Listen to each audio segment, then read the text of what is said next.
Thank you again for being here today. Encore une fois, merci d'être parmi nous aujourd'hui. The speakers, I cannot be more grateful. Merci aux orateurs. Vous n'imaginez pas ma reconnaissance d'être entouré d'autant d'esprits brillants. Je ne sais pas ce qu'il en est de l'intelligence collective, mais je crois que lorsque différentes intelligences se réunissent, il peut se produire quelque chose de spécial. Donc en septembre 2022, j'ai commencé mon doctorat d'architecture à l'école de Versailles. Et ma recherche concernait la gestion de l'eau en Iran, mon pays d'origine. Le plateau iranien qui représente l'essentiel du territoire iranien est en fait un grand terrain avec une hydrologie endorique. Ça veut dire que les rivières ne coulent pas, se déversent pas dans la mer, mais restent proches. Les eaux de surface se composent de lacs dont l'existence dépend totalement de la précipitation et de la gestion de l'eau. La précipitation en Iran est très saisonnière et 75% de la précipitation ne tombe que sur 25% de la superficie. Le plateau iranien est donc caractérisé par les variations saisonnières très importantes dans ces rivières et dans ces nappes d'eau, les niveaux de ces nappes d'eau. C'est donc un territoire qu'on pourrait qualifier de structurellement aride. Or, comme nous l'avons appris avec les présentations remarquables de ce matin, les civilisations nées dans le désert connaissent l'eau. C'est pour ça que depuis plus de 3000 ans, les Iraniens se trouvaient à la pointe de la gestion de l'eau et savaient gérer la pénurie, la rareté de l'eau, ainsi que l'abondance dans certaines de ces régions. Les Iraniens savaient maîtriser des systèmes d'eau complexes, si bien que le territoire fonctionne d'une manière holistique. Nous avons entendu parler donc de l'exemple étonnant du système multifonctionnel de Shushtar. D'autres trouvent que ce terrain est hostile et pourtant d'une grande beauté. Et pourtant, l'Iran a connu un stress hydrique sévère depuis au moins 2 décennies. Un stress qui a atteint un point de non-retour aujourd'hui. On en entend parler partout. Les Iraniens n'ont plus d'eau. Si bien que certains élus envisagent de déplacer la population de Téhéran, qui comporte plus de 10 millions d'habitants. La vérité, c'est que les experts nous préviennent contre la mauvaise gestion de cette ressource précieuse depuis de longues années. Moi aussi, j'ai fait ma propre enquête il y a 3 ans pour mieux comprendre les mécanismes responsables d'un tel désastre, mais également pour identifier ce que, dans notre connaissance millénaire de la gestion de l'eau, a ouvert le pays à une grande prospérité par le passé.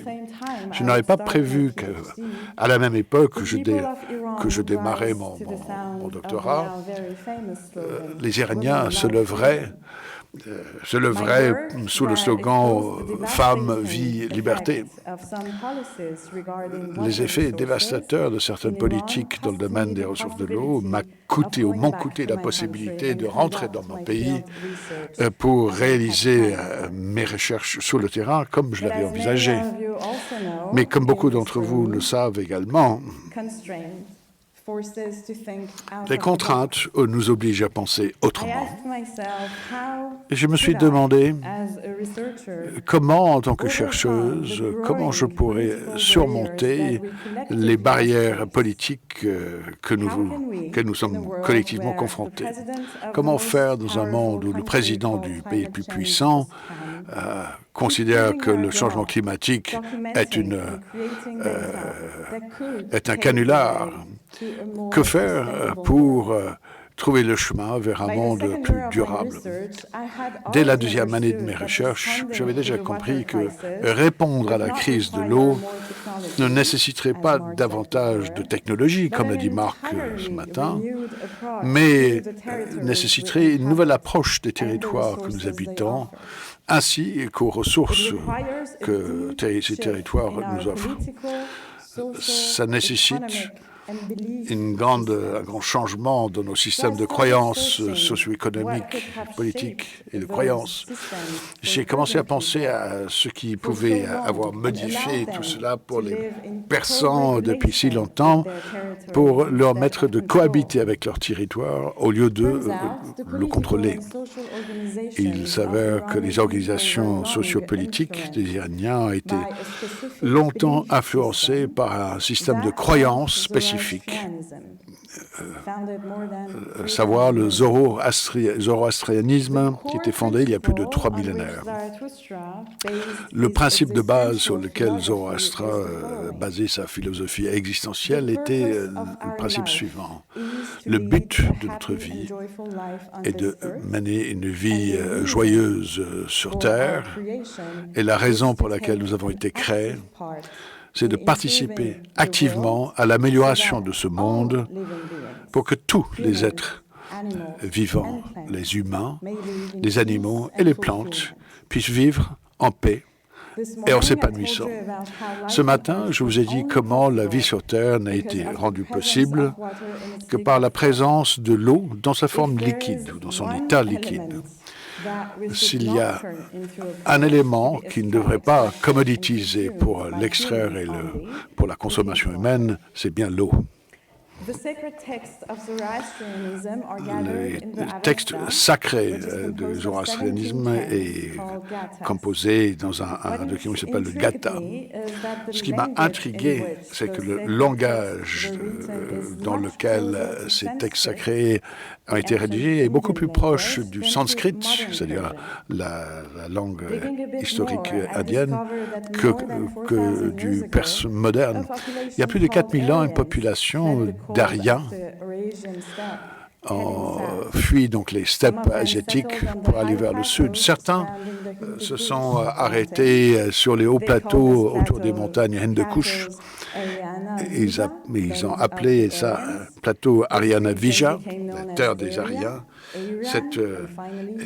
Ça s'appelait Aryana et Iran. Autre partie de ce peuple eurasiatique a voyagé vers l'est, vers le Valais Indus, connu à l'époque Henzas, Hindu, Hind ou India, l'Inde. Donc, deux des civilisations les plus anciennes au monde sont nées d'une même population. 1500 ans plus tard, un demi-siècle avant notre ère, l'Empire persan s'est étendu vers la rive gauche de la rivière, qui se trouve dans l'État de Rajasthan, au nord de l'Inde actuelle.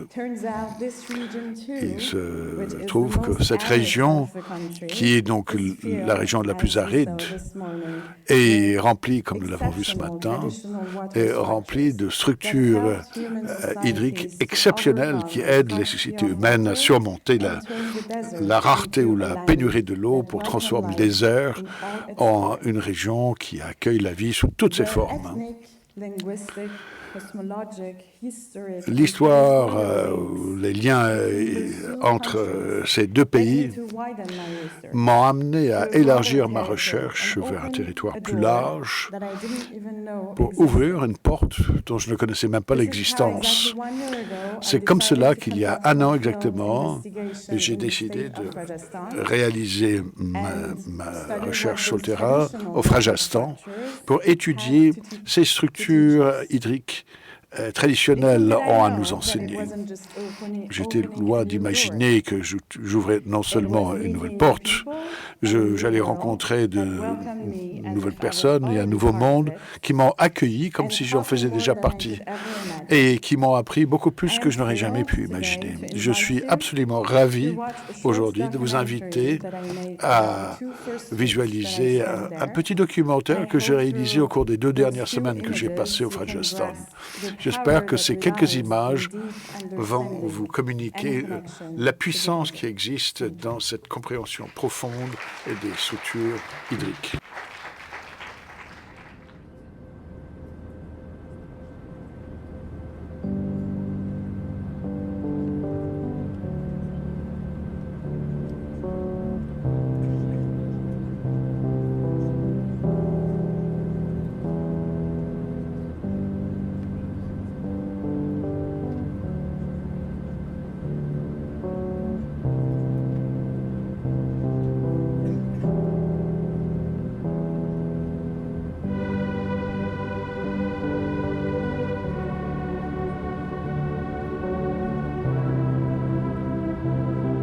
In October 2024, I boarded on a night flight from Paris bound for Delhi.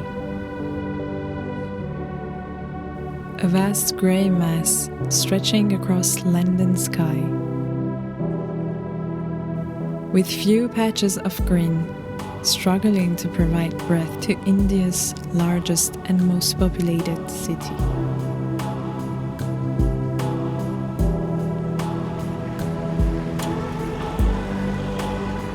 From Delhi airport, I head straight to the district of Alwar in the state of Rajasthan, where I am expected by Dr. Singh, also known as the Waterman of India.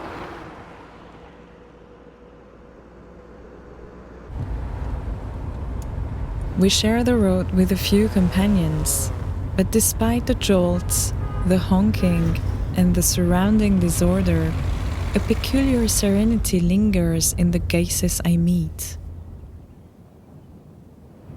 A strange feeling of familiarity stirs in me as we arrive at the doctor's ashram.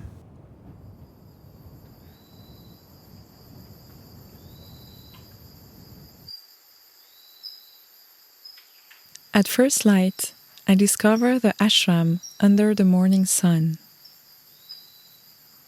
It is built at the heart of an immense garden.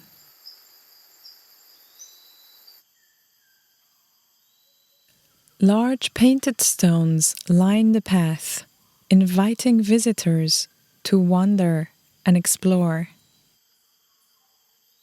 As if to welcome me, one of the first paintings I see shows Zarathustra, the ancient Persian prophet who lived over 4,000 years ago, seated alongside other stones representing every faith.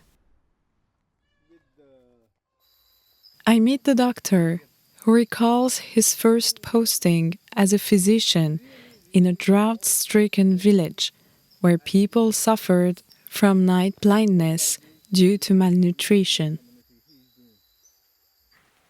A wise elder told him, "It is not my eyes you should heal. Heal my land that needs water, and the land will heal my people." Guided by this villager, Dr. Singh learned how he could reestablish the water flows through soil and rocks.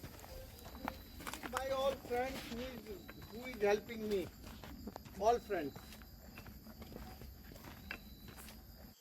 We arrive at the edge of a vast excavation. The doctor draws my attention to the vegetation growing along its banks.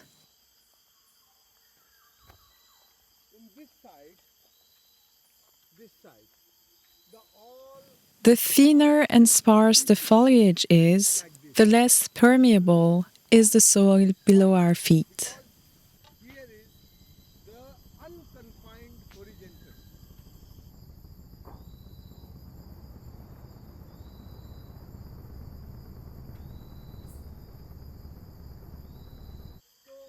Soil structure, fracture orientation, porosity, permeability, and connection to the surface are all part of the water system.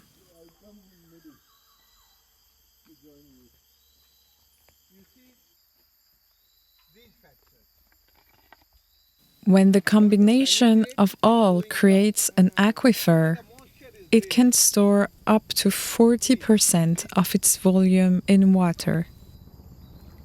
We say the aquifer is recharged. You see like this? These are all recharging aquifers. Vegetation at the surface often reveals where these formations lie. Sometimes, porous rocks meet softer stone, shaped by water into underground lakes or river.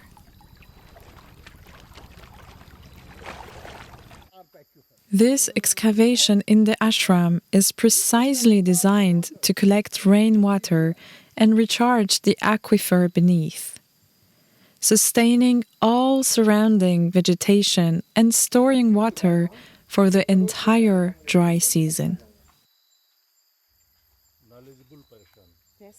Gopal Singh, the doctor's chief engineer, explains the function of johads, traditional rainwater harvesting structures. When aquifers dry up, wells run empty. The soil above loses porosity and permeability, and water can no longer seep underground. Johads, earthen dams that capture monsoon rains, retain water long enough for it to infiltrate the soil, reviving groundwater tables. When the aquifer fills, pressure pushes water back up through the wells, restoring the groundwater levels.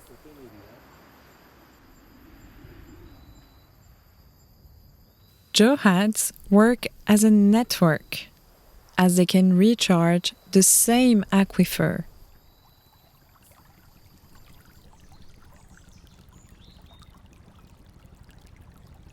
This is how a recharged aquifer can allow a dried-up river to flow again. Over the last 50 years, 23 rivers in the region, once declared dead, have been revived by the doctor and his team. Along with them, entire ecosystems of flora and fauna have returned. But beyond biodiversity, this work has reshaped the climate, temperature, and rainfall of the entire region. To understand how johads could have such impact, one must grasp the global water cycle. It begins with the sun heating the oceans, causing water to evaporate and form clouds. Wind carries these clouds over vegetated lands, where evapotranspiration from plants adds more vapor, weighting down the clouds until rain falls. Over dry lands, however, there is no added moisture and rainfall becomes unlikely.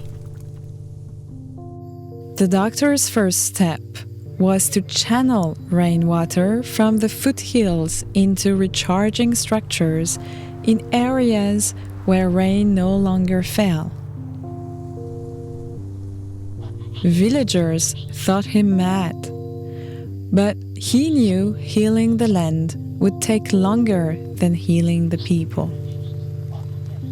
During the first 3 years, johads filled with only 10% of their capacity. But even that was enough to restart farming. Agriculture, too, contributes to evapotranspiration, releasing vapor into the air. Year after year, passing clouds grew heavier until by the 5th monsoon, rain fell again on lands long barren. Gradually, shrubs and trees sprouted, encouraging further rainfall, restoring agriculture in remote areas, and extending green cover.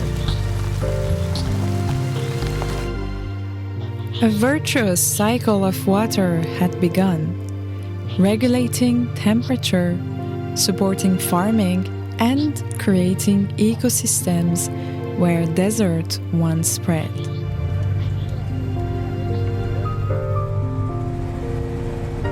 Once my theoretical course complete, it was time for me to go on the field.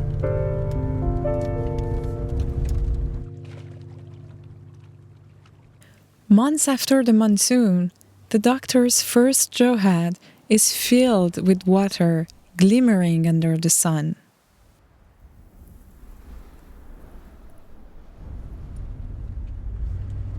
Looking at the vivid green fields that grew instead of the desert, I think about when the doctor calls these trees his children.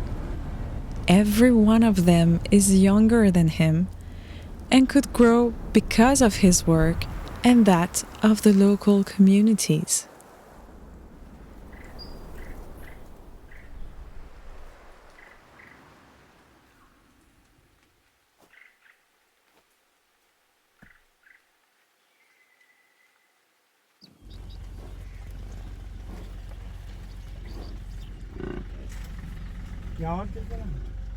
और उनको यहाँ आना पहाड़ मारे यहाँ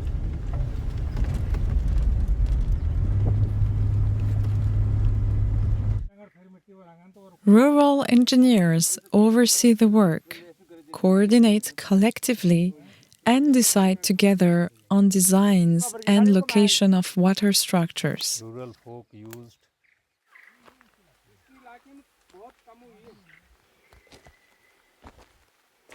A major dam was built at the head of the first river to be revived by the doctor's johads. The valley's narrowing and the site's topography made it ideal for a dam. Its convex shape allows resisting the immense water pressure. In 50 years, the doctor has built 15,000 recharging structures without any government support. This has only been possible thanks to the exceptional commitment of local communities, who are involved from the very beginning in choosing sites, investing in materials and labor for the construction of the structures. Access to water is free for all in exchange for the community management. Villagers manage water through a self-governing parliament that meets 3 times a year, in which men, women, high and low castes have all an equal voice.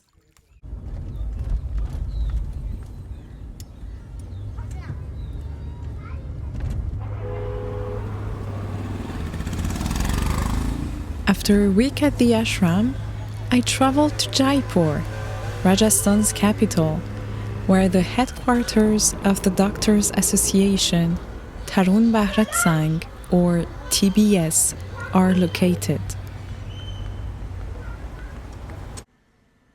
I meet with Pooja Bhatti, head of communications, who explains to me in details the techniques of water harvesting and conservation used by TBS across India. She oversees projects in Jaipur and its rural outskirts, where water scarcity remains severe. Few kilometers from the city center, agricultural ponds are being built to collect monsoon rain for irrigation during dry season.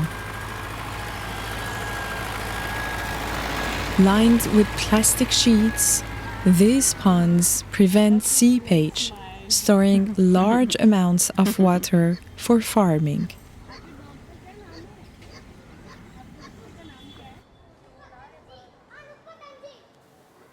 Another type of structure near Jaipur are household tanks, connected to rooftops to collect rainwater for domestic use. Each can store up to 42,000 liters, enough to supply a family of 5 for more than 4 months. In rural villages, where government water quality is poor, these tanks spare women the daily burden of walking kilometers to fetch water. Infant mortality and miscarriages have dropped drastically. Agriculture has resumed, livestock thrives, and family incomes have risen.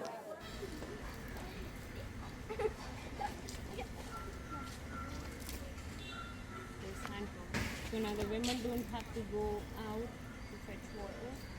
They can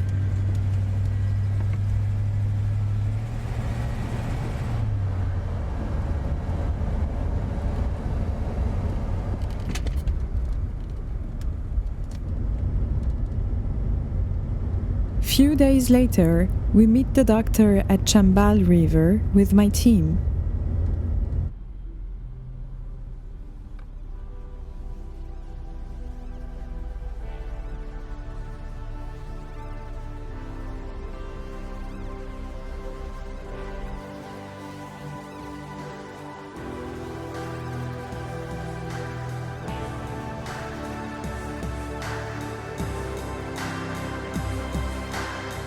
At Chambal River, thanks to nearby Johad's network, the river flows once more.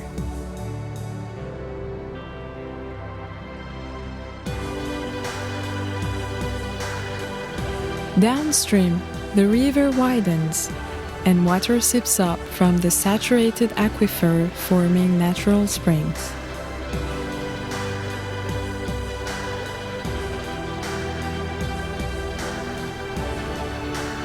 In Alvar, the logic of resource exploitation has nearly vanished, replaced by the guiding principle of Dr. Singh's work.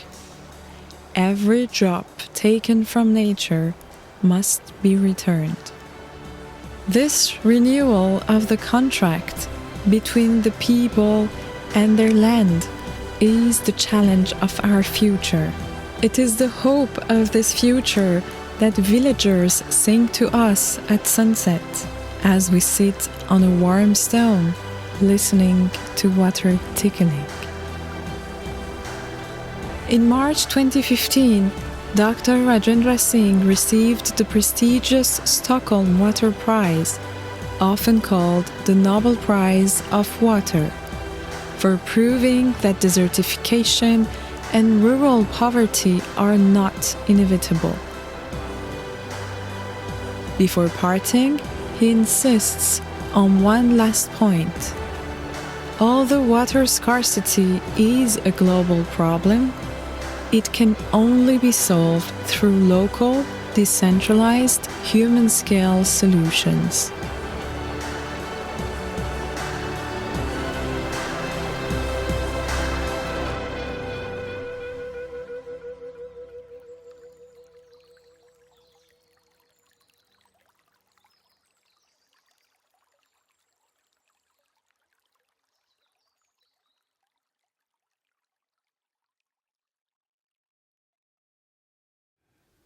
Good afternoon to everybody. Eh bien, bonjour à toutes et à tous. Namaste. This is Maulik Sisodia, and I would be Je suis presenting Maulik in front of Sisodia you, et as Ida has already shown je vais vous Tarun Bharat Sangh, présenter what we are doing and how we ce are qu'on fait et comment on le fait, dans le contexte de ce que Aïda vous a déjà montré, bien sûr. Since morning we have been watching many presentations. Depuis ce matin, and, nous avons vu we saw plusieurs présentations. many beautiful drawings, Nous avons vu beaucoup de architects, beaux dessins, de water plans problems, d'architectes, their solutions, beaucoup de problèmes controversial statements d'eau, that there is des no solutions, collective intelligence or des whatever. propos provoquants du genre il n'y a pas d'intelligence collective. Avec tout le respect que je vous dois, monsieur, je ne suis pas d'accord. Nous avons donc une intelligence communautaire. Toutes les communautés disposent d'une intelligence collective. Yes. Next. As in movie of Ida is already Comme dans la vidéo vous l'avez vu dans la vidéo d'Aïda, nous venons donc de Tarun Bharat Sangh. qui est une ONG indienne qui travaille sur les questions de l'eau depuis 1975. Donc voilà 50 ans que nous travaillons sur les problèmes de l'eau et la conservation de l'eau, bien sûr. Alors, la philosophie de base de notre travail sur l'eau, c'est de ne pas créer d'infrastructures, de ne pas créer de structures pour conserver l'eau. Ce que nous faisons, c'est que nous créons des gens, nous amenons les gens à respecter l'eau, à utiliser l'eau, à savoir comment conserver de l'eau, non seulement pour eux-mêmes, mais pour les générations à venir. Donc, il ne s'agit pas de construire des structures d'eau ou hydriques, il faut faire en sorte d'amener les gens à respecter l'eau. Pour les besoins de cette présentation que je vais donc faire devant vous, je vais surtout vous parler de l'Inde du Nord-Ouest, qui est en partie désertique. Today, around 2-3 times we have been to India. So this is also again, let's flew to India. And you can see that in northwestern part. Comme vous le voyez, dans le nord-ouest de l'Inde, il y a un État qui s'appelle le Rajasthan. Et à droite, vous avez la carte du Rajasthan. Au nord-ouest du Rajasthan, il y a le désert du Thar, qui s'appelle aussi le grand désert indien. Ce désert est également l'une des régions désertiques les plus densément peuplées ou les plus peuplées au monde. Ah, donc le désert s'étale sur tout le long de l'État du Rajasthan et de Gujarat. Tout le monde sait qu'il y a eu la mer à une époque. On voit les vagues, mais ce ne sont pas des vagues d'eau. Ce sont des remparts donc, du nord donc, du désert du Thar.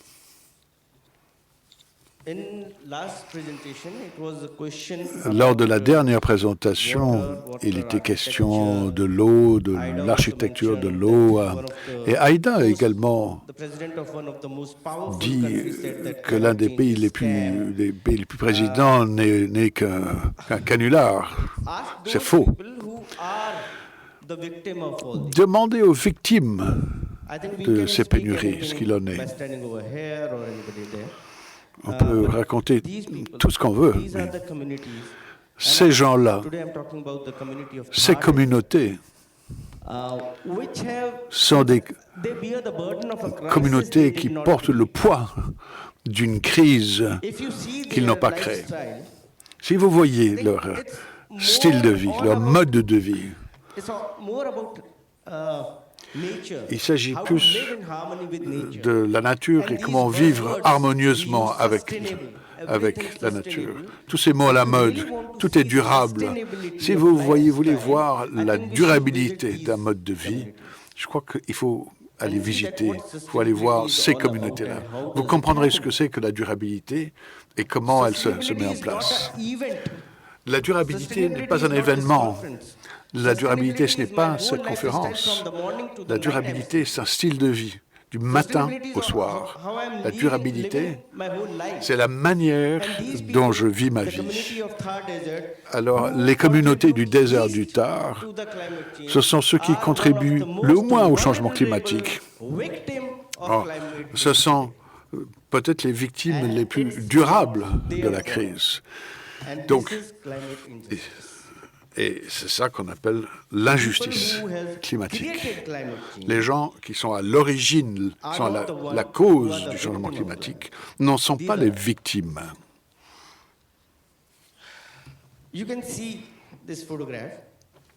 Vous voyez, sur cette photo, il y a beaucoup de sable, des femmes et des enfants.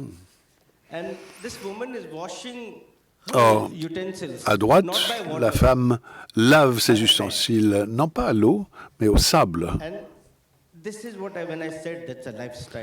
Quand je parlais de style de vie ou de mode de vie, c'est de ça que je parlais.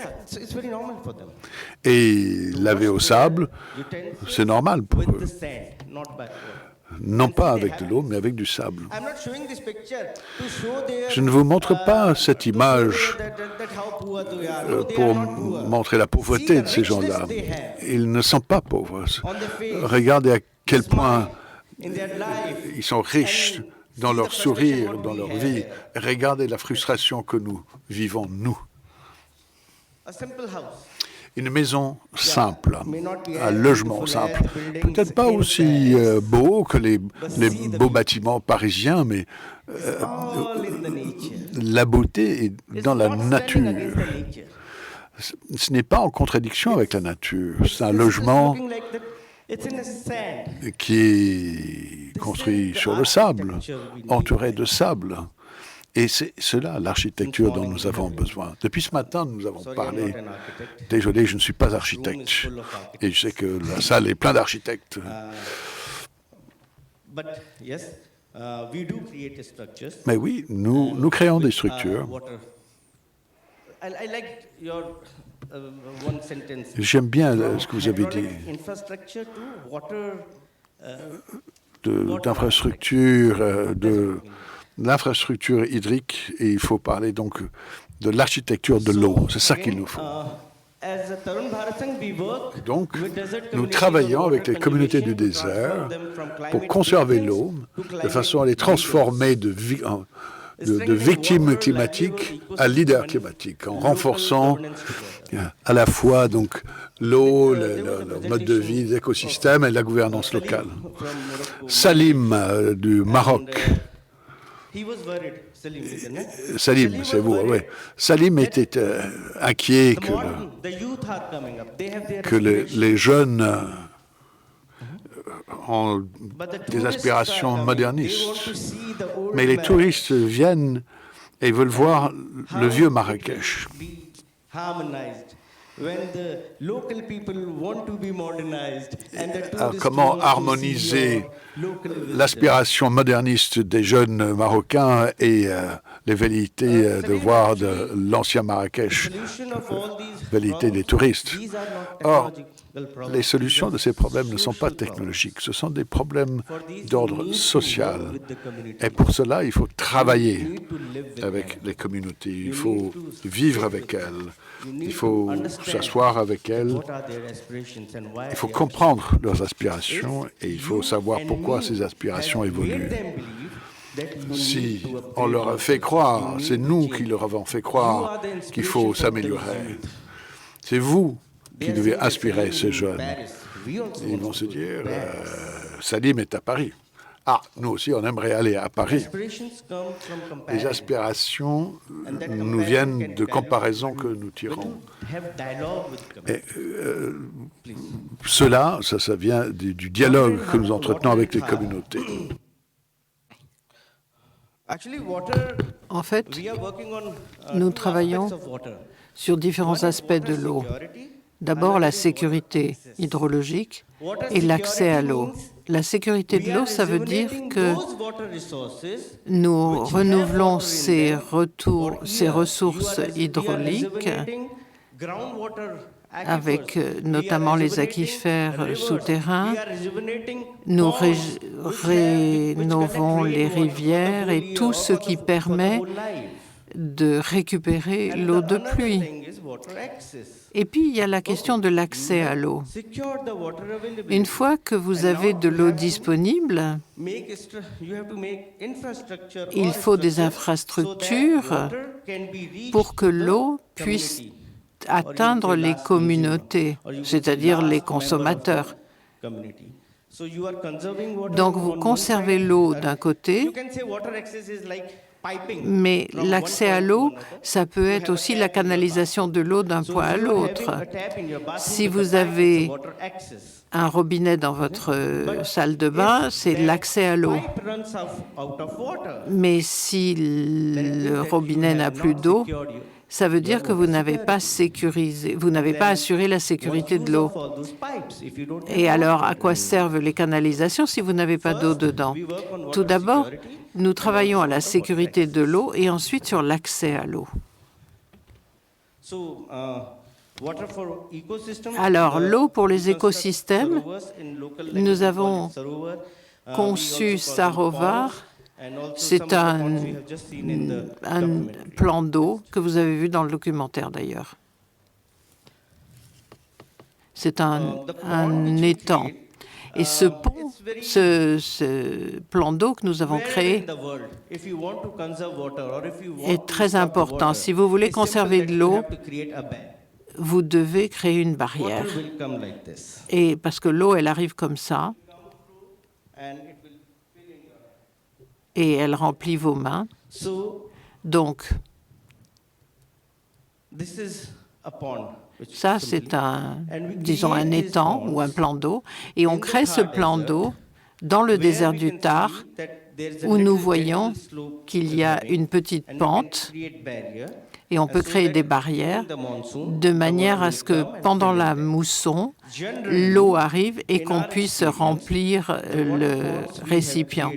Les étangs ou les plans d'eau que nous avons créés retiennent de l'eau pendant au moins 2 ou 3 ans. Ce qui veut dire que même s'il ne pleut pas, l'eau de ce plan d'eau reste pendant au moins 2 ou 3 ans.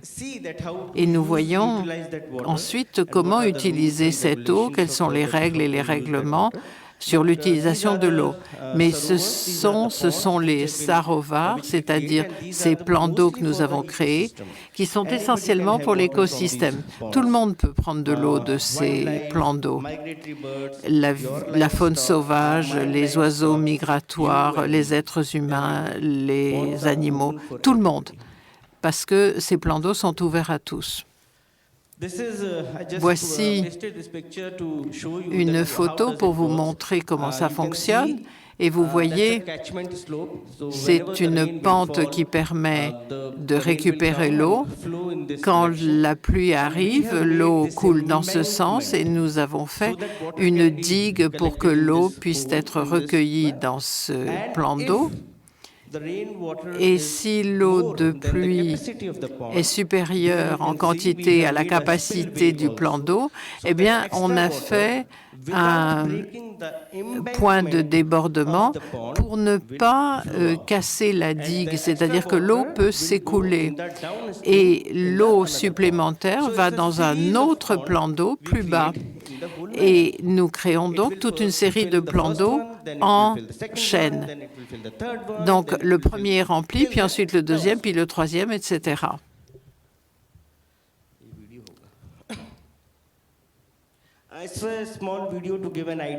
Ça, c'est pour vous donner une idée des plans d'eau dont je parle.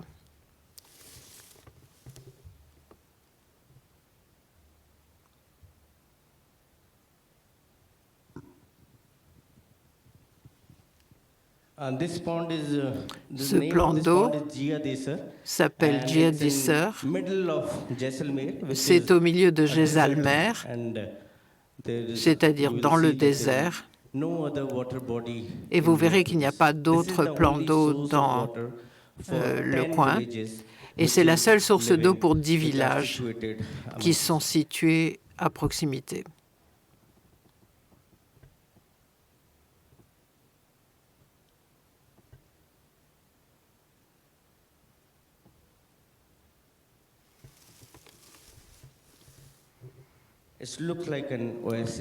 Ça ressemble à une oasis, non? Dans le désert. Et ce plan d'eau, cet étang, d'après nos calculs, va retenir de l'eau pendant au moins 3 ans, même s'il ne pleut pas pendant 3 années consécutives. Et quand je dis qu'il ne pleut pas, je veux vous répéter que nous sommes dans la région de Jaisalmer, c'est-à-dire dans le désert du Thar, qui a des précipitations minimales dans le pays de 100 à 300 millimètres. Et cette pluie minime, eh bien, nous la sauvegardons. Donc la première structure que vous avez vue, c'était un étang, un écosystème ouvert pour tout le monde. Comme je l'ai dit, l'eau a des règles, c'est-à-dire c'est pas juste pour étancher votre soif, parce que sans eau, vous ne pouvez pas faire pousser quoi que ce soit. Donc l'eau, c'est de la nourriture. Pour l'agriculture, c'est nécessaire. Dans les zones désertiques, voici les structures qui s'appellent cadines. Nous faisons ces cadines à des fins d'agriculture. Avant de comprendre le concept de cadine, je vais vous expliquer le concept d'eau de ruissellement. C'est très particulier à la géographie dont je vous parle.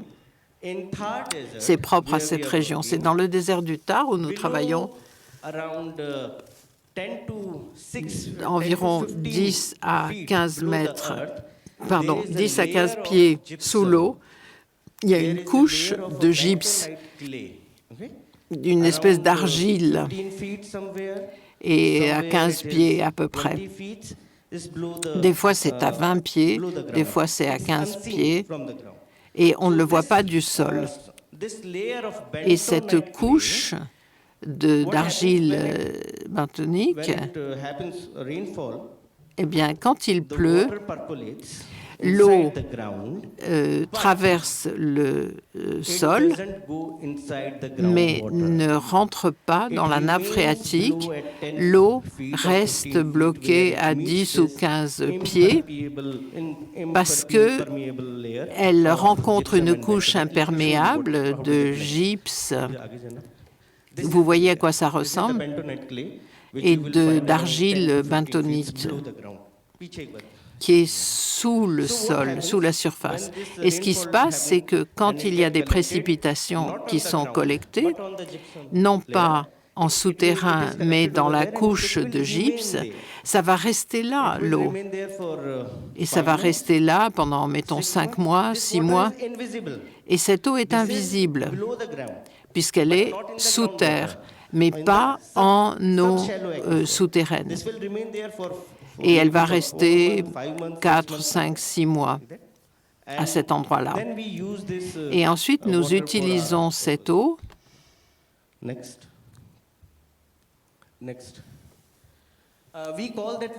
et nous appelons cette eau Reza Bani. C'est de l'ourdou pour parler de l'eau qui s'infiltre, quand elle s'infiltre tout doucement.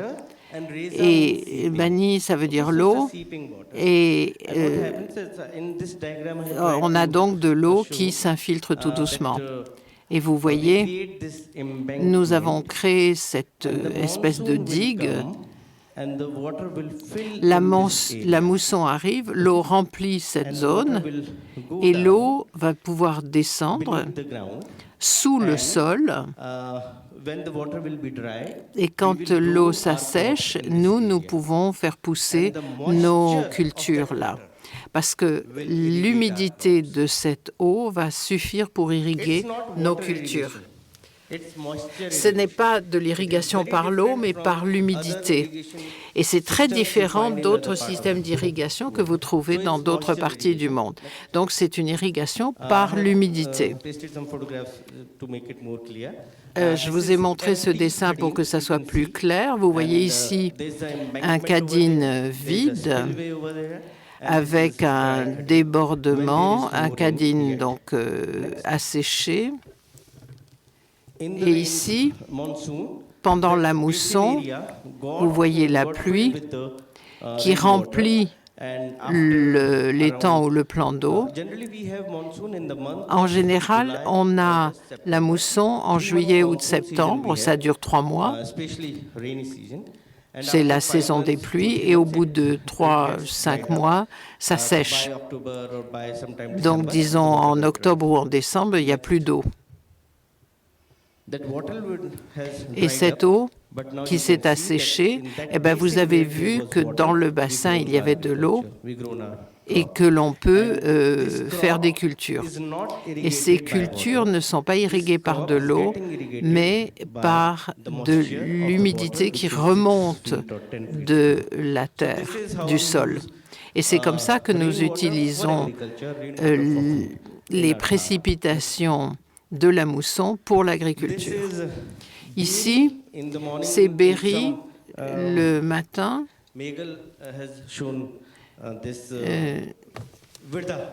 Megal a montré ce virda. C'est pas comme un virda, mais en fait, c'est un puits creux. Et c'est un rezapani, c'est-à-dire que l'eau d'infiltration qui se trouve sous terre produit de l'humidité qui va irriguer l'agriculture. Cette même eau, nous pouvons l'utiliser pour la boire si dans cette zone, nous savons que nous avons une couche de gypse, on peut creuser un trou. Ces puits ne sont pas très profonds, je dirais 15 pieds, 20 pieds, pas plus.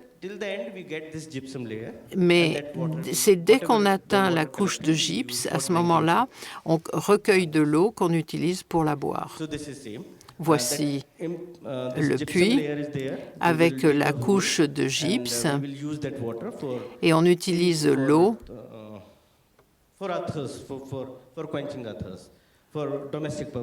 à des fins domestiques, par exemple pour la cuisine ou pour la boire. Ces structures, on les appelle des berries dans notre langue locale.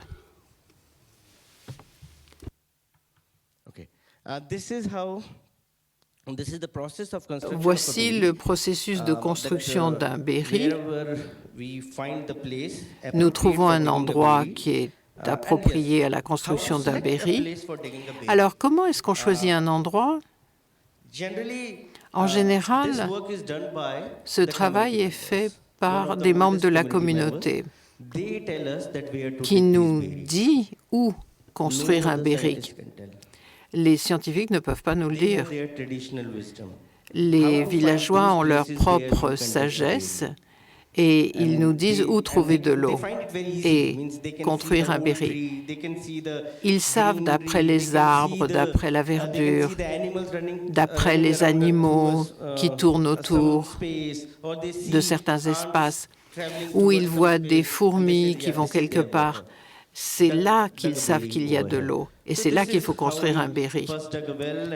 Donc là, nous construisons un puits de 10 ou 15 pieds de profondeur. Vous voyez l'eau qui est visible. Et nous faisons des parois en pierre pour ces berries. Et ça, c'est la partie supérieure. Donc, voici un berry. Celui-là, il a une centaine d'années, mais il a arrêté de fonctionner, donc, et nous l'avons reconstruit et relancé, et maintenant c'est ça.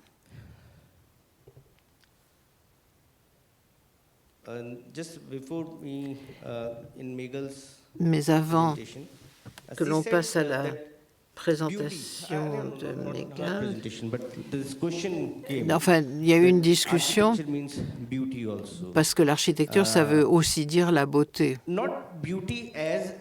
Pas la beauté pour les riches, pour le luxe, mais une beauté qui inspire, qui attire,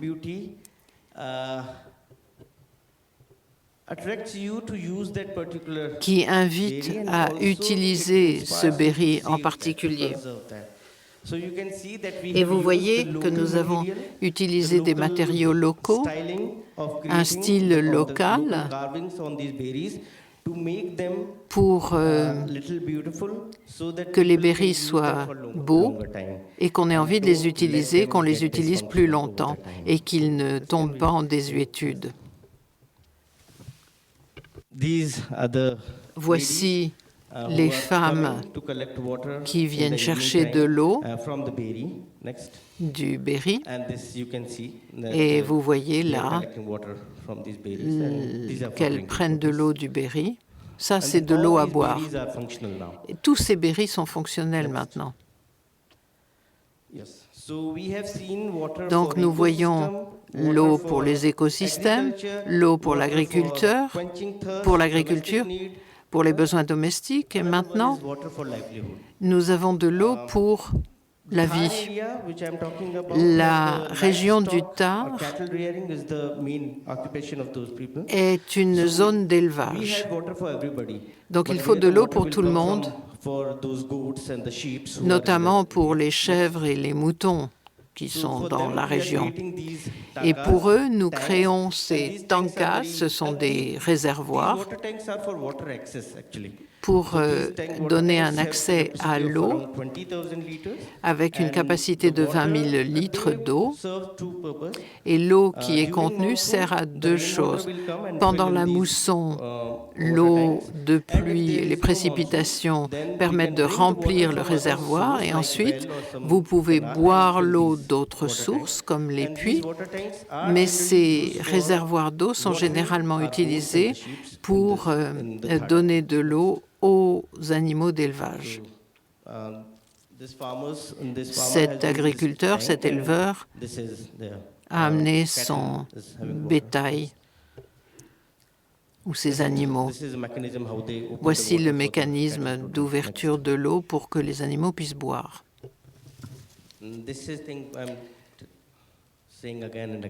Voici ce que je vois souvent. Les problèmes de l'eau d'aujourd'hui ne peuvent pas être réglés par la science ou la technologie seule, c'est un problème humain. Et nous devons intégrer les connaissances autochtones avec les normes sociales et les besoins.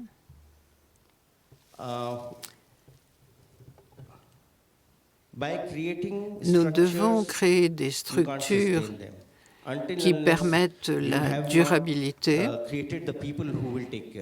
Il faut avoir des gens qui vont s'occuper des ressources, des gens qui vont créer des structures par eux-mêmes, parce qu'ils s'approprient l'eau. Mais personne ne voit ces structures. Donc ce que nous faisons, c'est que nous formons et nous renforçons les institutions au niveau des villages, nous formons les communautés. Et toute structure que nous créons a un coût de construction et donc 25% à 50% du coût de construction de la structure doit être versé par les membres de la communauté. Si vous avez investi de l'argent dans une ressource hydrologique, eh bien, vous n'allez pas l'abandonner, la laisser se dilapider. Et cette contribution, c'est la seule chose qu'on demande aux communautés. Je crois que nous n'avons plus de temps disponible. Voici quelques photos qui vous montrent comment on communique avec les communautés, avec les femmes. Ici, nous formons des jeunes à l'hydrologie, aux aquifères, aux structures hydrologiques que nous créons. Voici la participation dont je parlais. Sans la participation de la communauté, on ne travaille pas. Dans toute construction, la communauté participe. La participation de la communauté est indispensable et le suivi par la communauté est indispensable. Ce n'est pas parce que vous montrez un bel homme, vous voyez qu'il y a derrière eux une machine qui est à l'œuvre. C'est une machine qui creuse, c'est un excavateur. Or, ces hommes sont des représentants des villageurs qui vont contrôler, suivre le travail, ce qui a été fait, combien a été fait, quel en est le coût. Et ça fait partie de la participation de la communauté pendant la construction.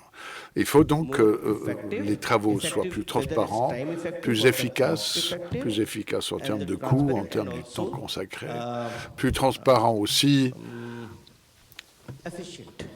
en termes de son efficacité, donc ce qui est transparent et plus efficace. Voilà quelques exemples donc de contrôle ou suivi par la communauté. Suivant. we created, we recorded, Nous avons créé, now we are sharing it. nous avons donc enregistré et maintenant nous partageons. Les gens qui ont fait ce travail le partagent avec d'autres. C'est une forme d'émulation, d'inspiration entre membres de communautés différentes. Et donc on se réunit tous les jours. Et donc un religieux l'explique à un autre religieux et comme ça on crée tout un réseau de gens qui croient en ces travaux. Autre chose que nous avons fait, nous avons intégré les travaux traditionnels avec les technologies plus modernes, les cartographies des nappes d'eau, tout ce que vous voudrez. On respecte les connaissances traditionnelles et là où on peut utiliser la science moderne, non pas pour remplacer les connaissances traditionnelles, mais pour le renforcer, pour apporter des éléments de preuve du bien fondé des connaissances traditionnelles. Ça, oui. Nous avons créé des structures, les gens ont participé à ce travail, se posent la question de comment utiliser ces structures. Les gens élaborent leurs propres règles quant à l'utilisation de l'étang.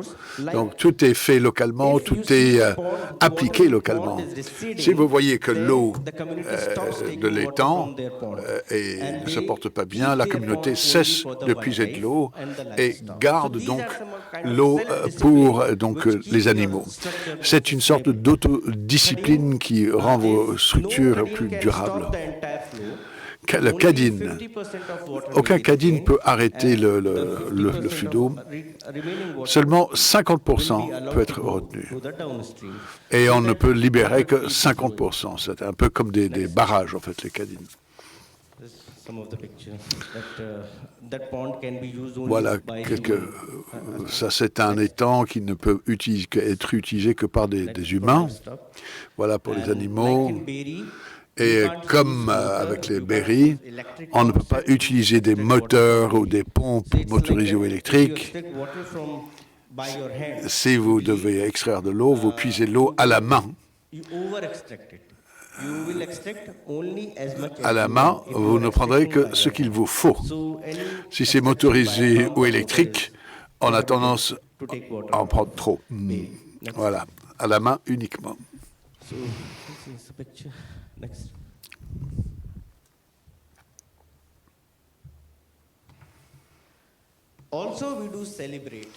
Nous festoyons aussi. Les jeunes de la communauté qui ont pris l'initiative, qui ont été chefs de file, eh bien, ce sont des gens que nous honorons, que nous fêtons. Ce sont des fêtes qui ont les ont inspirés à devenir des leaders de la communauté. Les victimes climatiques deviennent des leaders climatiques. Il suffit d'inspirer et d'honorer les gens qui ont suivi la bonne voie. Quelques chiffres. En l'espace de 50 ans, nous avons créé plus de 15 000 étangs. 23 rivières ont été réjuvénées, plus de 5 000 exploitations qui ont été irriguées de façon efficace, et nous avons formé ce qu'on appelle 10 000 guerriers de l'eau. Nous avons créé depuis 2024, nous avons créé 7 étangs, 30 cadines, 13 berries, 38 réservoirs, et nous avons créé des étangs agricoles, des étangs d'exploitation agricole, 9 en tout. Et ce n'est pas, ça c'est courageux, hein.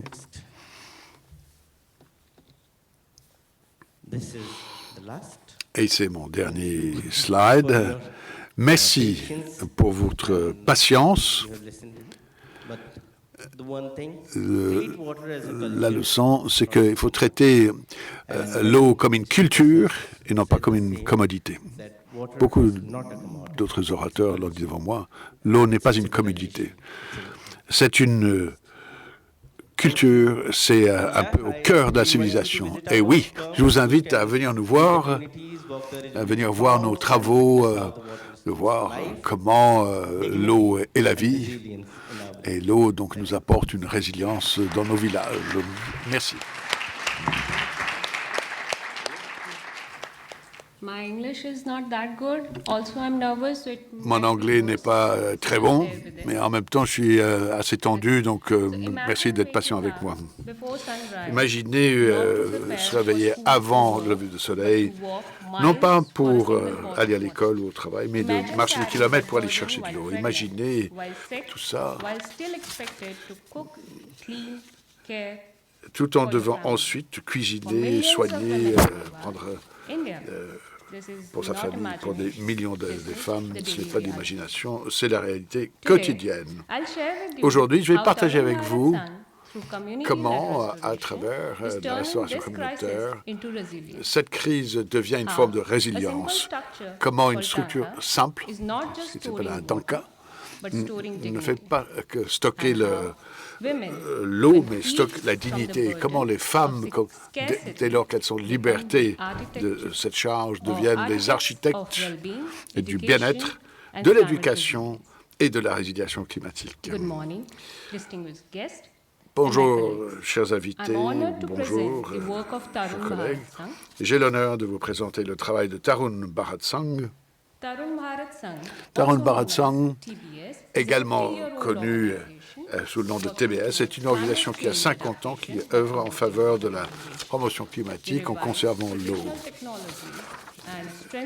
grâce à des technologies traditionnelles et en renforçant la gouvernance du village pour faire de l'eau l'affaire de tous. Nous travaillons sous la houlette de Rajendra Singh, Waterman, l'homme de l'eau.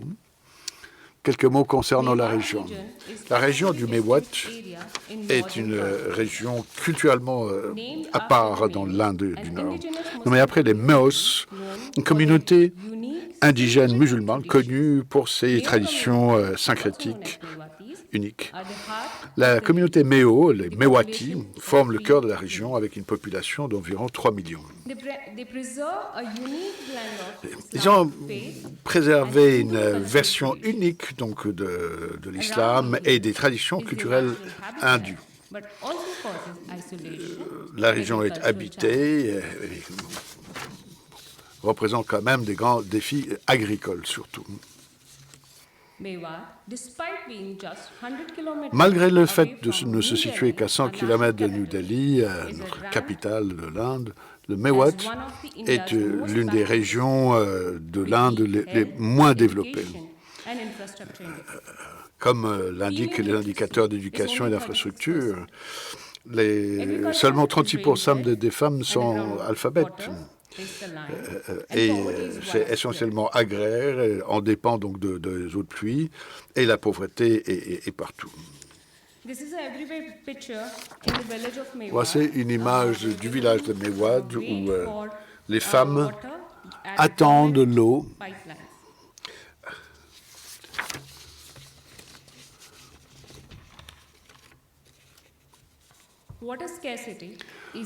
La pénurie de l'eau n'est pas que un phénomène environnemental, c'est social.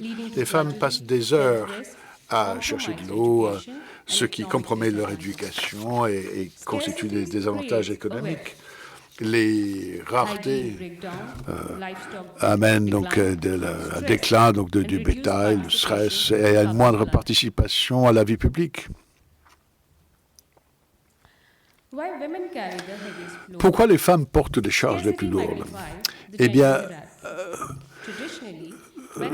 la pénurie aggrave cette situation.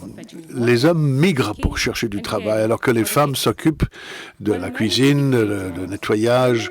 Les hommes font le travail rémunéré, les femmes s'occupent de la famille, ce qui est physiquement épuisante. C'est très sous-évalué, malgré le fait d'être essentiel, ce travail des femmes. Les femmes voyagent des kilomètres pour chercher de l'eau plusieurs fois par jour, qui ajoutent des heures et des heures à leur charge de travail quotidien. En moyenne, 5 membres d'une famille, toutes les femmes, et les filles adolescentes participent donc à la recherche de l'eau.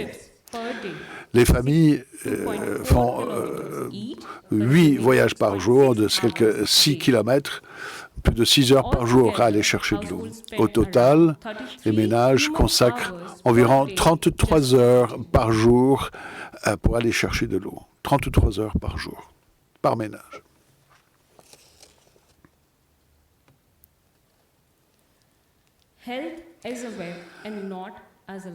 La santé, le fait de porter donc des ustensiles longtemps pose des problèmes de dos et de nuque, avec des problèmes musculaires et même perte de cheveux. Beaucoup des hommes de Mewat ne portent pas sur leur haut ou n'ont pas de cheveux en raison de la friction. Avec trop peu d'eau, les femmes doivent trouver dans la question de l'hygiène menstruelle et post-menstruelle, ce qui amène des infections et qui les met au risque d'harcèlement et en danger, surtout à l'aube et au crépuscule. Lorsqu'il y a une pénurie d'eau, les gens se tournent vers des sources moins sûres, ce qui provoque des infections gastriques, la diarrhée et d'autres maladies portées par l'eau. Les femmes souffrent 2 fois lorsqu'elles sont affectées et ensuite en tant que soignantes.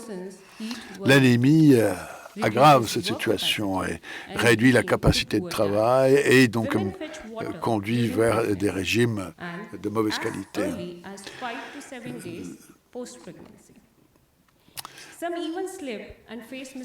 Certaines femmes tombent et peuvent perdre des enfants lorsqu'elles sont enceintes à la recherche de l'eau.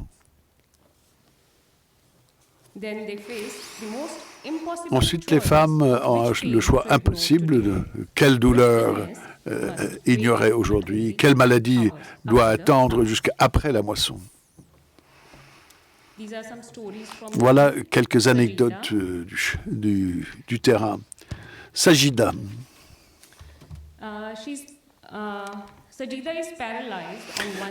Sajida est paralysée de tout un côté de son corps. Elle devait quand même aller chercher de l'eau.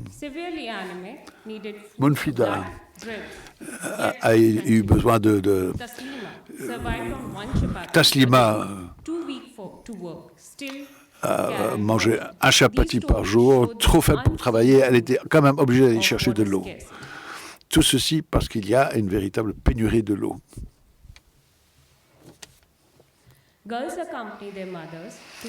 Les jeunes filles accompagnent leur mère pour aller chercher de l'eau dès lors qu'elles sont capables d'équilibrer un pot sur la tête. Les jeunes filles ne vont pas à l'école et à terme, ça mène à l'échec scolaire.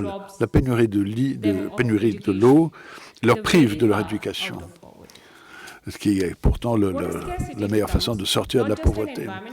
La pénurie de l'eau n'est pas qu'une question environnementale, mais c'est une barrière à l'apprentissage, aux confiances et aux rêves de toute une génération de jeunes filles. Voici des photos de ce qui se passe sur le terrain. Alors ici, c'est sur la vie. Les heures qui sont perdues à aller chercher de l'eau empêchent les femmes de travailler. Donc, la rareté de l'eau enlève leur sécurité, leur temps, leurs revenus, leur sécurité et des possibilités économiques. Mewat, qui est déjà dans une région semi-aride, a été particulièrement frappé par le changement climatique, puisqu'on a maintenant des étés plus chauds, plus d'évaporation et des périodes de sécheresse plus grandes. Les canicules arrivent plus tôt et ajoutent des semaines de pression sur les femmes. Voici une photo de notre intervention. C'est une structure qui est à moitié sous terre avec une capacité de 17 000 litres. Un tanka, donc. Comme je l'ai dit, la capacité de cette structure est de 17 000 litres. et ça fournit de l'eau pendant 20 à 40 jours selon la taille de la famille et c'est partagé, une structure est partagée par 4 à 5 familles. En rapprochant l'eau de la maison, les tankas réduisent le fardeau pour les femmes, restaurent leur dignité et transforment la rareté en sécurité. La restauration des takas commence par le creusement d'un puits que l'on double de béton et de ciment pour former une citerne tout à fait étanche. Et puis, on met un couvercle pour empêcher les contaminations. Et comme il n'y a pas d'alimentation par canalisation, les tankas sont utilisés pour remplir des tankers d'eau qui coûtent aux familles quelques 1000 roupies par remplissage. Voici les différentes étapes de la construction d'un tanka. L'inauguration du site, la restauration, et ensuite les matières premières qui remplissent les parois, et ça sèche. Et ensuite, on prépare le couvercle et quand tout est sec, on met le couvercle sur la structure et puis ensuite on peint. Et voilà, c'est prêt. On peut dire aussi que c'est un endroit sûr pour que les familles puissent s'asseoir. Et ces structures, vous voyez ici un tanka, un réservoir, qui est un réservoir d'eau qui est rempli par un tuyau, ici. Donc les tankas d'eau ramènent l'accès à l'eau et les résidents peuvent avoir de l'eau qui est envoyée par camion-citerne. Jusqu'à présent, nous avons construit 153 tankas et 750 familles en ont profité. Et ça veut dire 9000 personnes individuelles qui ont de l'eau à boire qui est tout à fait propre. Voici l'un des tankas. 75% des coûts, c'est-à-dire 40 000, ça fait à peu près, en roupies, ça fait quelques 400 € à peu près, avec les matériaux et le soutien technique, sont couverts par la banque, tandis que 25%, c'est par du travail volontaire, comme de creuser un puits et de faire du travail de maçonnerie. Les bénéficiaires sont tous les villageois qui travaillent sur leur propre structure et ça réduit le fardeau financier, leur contribution financière, mais ça crée aussi un profond sentiment d'appartenance et donc ils vont s'occuper beaucoup plus longtemps de ces structures. Avant les tankas, les familles marchaient environ 2,4 km chaque fois qu'elles avaient besoin d'eau, et souvent dans des heures qui n'étaient pas sûres du tout. Alors que maintenant, 90% des ménages ne vont pas chercher d'eau à l'extérieur, mais remplissent simplement leur propre réservoir une fois par mois. Donc, ça réduit le stress pour les femmes, le temps de trajet, et ça réduit les coûts. Et maintenant, tout est sûr et fiable. Avant ces réservoirs d'eau, il y avait beaucoup de maladies et des coûts élevés. Plus de la moitié des familles dépensaient plus de 1000 roupies par mois en dépenses de santé, alors que maintenant, c'est beaucoup moins et ça couvre 22% de toutes les familles. Seuls 12% des familles dépensent plus de 10 € en santé publique. C'est la plus grande catégorie de dépenses. Le reste a été éliminé. Le nombre de familles qui ne dépensent rien en santé a augmenté jusqu'à 26%. Donc, avant la construction de ces réservoirs, les familles devaient essayer de trouver de l'eau à boire pour faire la cuisine et c'était plus important que de se laver et de laver les vêtements. Mais maintenant, 96% des bénéficiaires disent qu'ils se lavent tous les jours et portent des vêtements propres. Et il n'y a plus de tension entre l'eau à aller chercher à cause de l'eau à aller chercher qui provoquait des querelles fréquentes à la maison. Et 100% des bénéficiaires disent que ça les a vraiment soulagés. Pour les femmes, les changements pendant les menstruations ont été vraiment énormes. Avant, elles n'avaient pas le choix que de beaucoup marcher, même pendant leurs règles, quand elles avaient des crampes, qu'elles étaient fatiguées ou qu'elles étaient malades. Maintenant, 100% des femmes disent que pendant leur cycle, ça va beaucoup mieux. Elles peuvent se reposer, ne pas faire de trajets épuisants pendant ces journées difficiles. Donc, l'accès fiable à l'eau a amélioré l'hygiène, mais surtout restaurer la paix, réduit les tensions et donner aux femmes un espace physique et émotionnel. Les travailleurs d'Asha ont remarqué qu'il y avait une évolution petite mais significative, c'est que le traitement pour l'anémie qui était traité tous les mois par les femmes est passé de 20 à 15. C'est-à-dire qu'il n'y a plus de maladies chroniques importantes. Donc, quand l'eau se rapproche de la maison, tout change. Moins de temps passé à aller en chercher. Les enfants, surtout les filles, qui peuvent aller à l'école régulièrement. Et on a remarqué qu'il y avait 40% d'augmentation dans la fréquentation de l'école.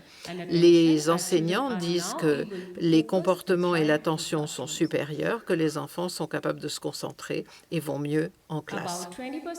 Environ 20% des bénéficiaires ont commencé des jardins potagers parce qu'ils ont de l'eau dans leur maison et ils peuvent donc avoir un jardin potager qui offre une nourriture fraîche, en fait des légumes frais très rapidement.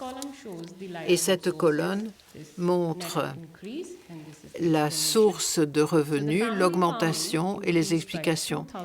Donc, l'agriculture a augmenté avec du temps économisé, plus de temps passé à semer, irriguer et récupérer de l'engrais. Ensuite, pour le bétail, il y a évidemment de l'eau qui est plus régulière, des animaux qui sont en meilleure santé, qui produisent plus de lait.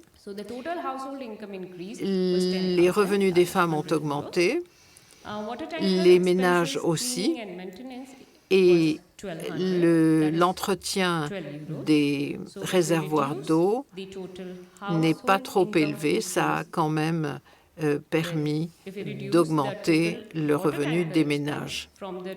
Parce que même si on déduit les frais d'entretien de ces réservoirs d'eau du revenu des ménages, on s'aperçoit qu'il y a quand même un gain de l'ordre de 88 € par mois.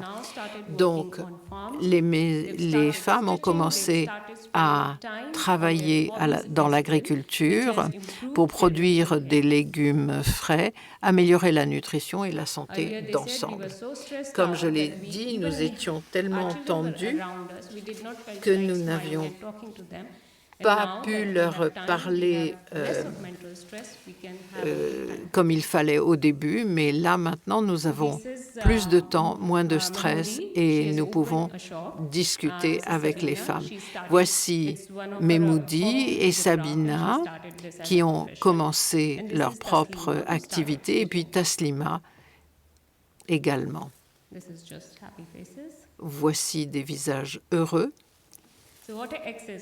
Donc l'accès à l'eau, c'est pas un privilège, mais c'est un changement dans les possibilités. Et quand l'eau arrive dans la maison, la dignité revient avec elle et elle assure la stabilité des ménages et le bien-être des enfants. Nous vous accueillerons avec plaisir pour faire une expérience et pour vous montrer ce que l'eau peut apporter en vie, en résilience et en dignité. Merci beaucoup.